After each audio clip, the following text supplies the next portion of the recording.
இன்றே டவுன்லோட் செய்து உங்கள் ஃபேவரட் ஷோக்களை என்ஜாய் பண்ணுங்க. ஹலோ ஹலோ, உங்கள் பிஸி டைமில் உங்களை டிஸ்டர்ப் பண்ணுறதுக்கு மன்னிக்கணும் சார். என்ன விஷயம்? நீங்கள் யாரு? அங்கே ரெஜிஸ்டர் மேரேஜ் பண்ண வந்த பொண்ணு பேர் ரேவதி. அவங்களுக்கு ஏற்கனவே கல்யாணம் ஆயிடுச்சு. ஒரு ஆக்சிடெண்ட்டில் அந்த பொண்ணுக்கு பழசெல்லாம் மறந்துருச்சு. அது மட்டும் இல்லை, கோர்ட்டில் அவங்களோட டிவோர்ஸ் கேஸ் போயிட்டுருக்கு. கோர்ட் அவங்களுக்கு 6 மாதம் டைம் கொடுத்துருக்காங்க.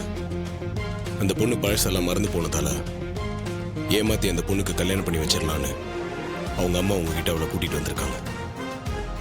சார், இந்த சிக்கலில் நீங்கள் மாட்டிக்காதீங்க. உங்கள் நல்லதுக்காக தான் சொல்கிறேன். சார், நீங்கள் சொல்கிறது எப்படி சார் நம்புறது? உங்கள் ஃபோனை பாருங்கள் சார். அதுக்கான ஆதாரத்தெல்லாம் உங்களுக்கு அமைச்சிருக்கேன். அதெல்லாம் செக் பண்ணிட்டு வாங்க சார். நான் லைன்லேயே இருக்கேன்.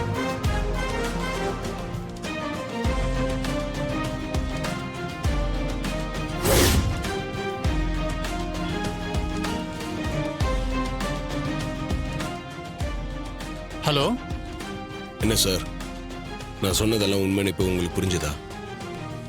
இதுக்கப்புறமும் நீங்கள் என்ன நம்பலன்னா அவங்க அம்மா கிட்டே விசாரிங்க சார். ஆனால் இந்த விஷயம் எதுவும் அந்த பொண்ணுக்கு தெரிய வேண்டாம் சார். நீங்கள் என்னங்க எனக்கு ஆர்டர் போடுறீங்க? சார், நான் ஆர்டர் போடல சார், உங்களுக்கு ஹெல்ப் தான் பண்ணுறேன். ஏற்கனவே கல்யாணமான ஒரு பொண்ணுக்கு கோர்ட்டில் டிவோர்ஸ் கேஸ் போயிட்டு இருக்கும்போது ரெஜிஸ்டர் மேரேஜ் பண்ணக்கூடாதுன்னு உங்களுக்கு தெரியாதா?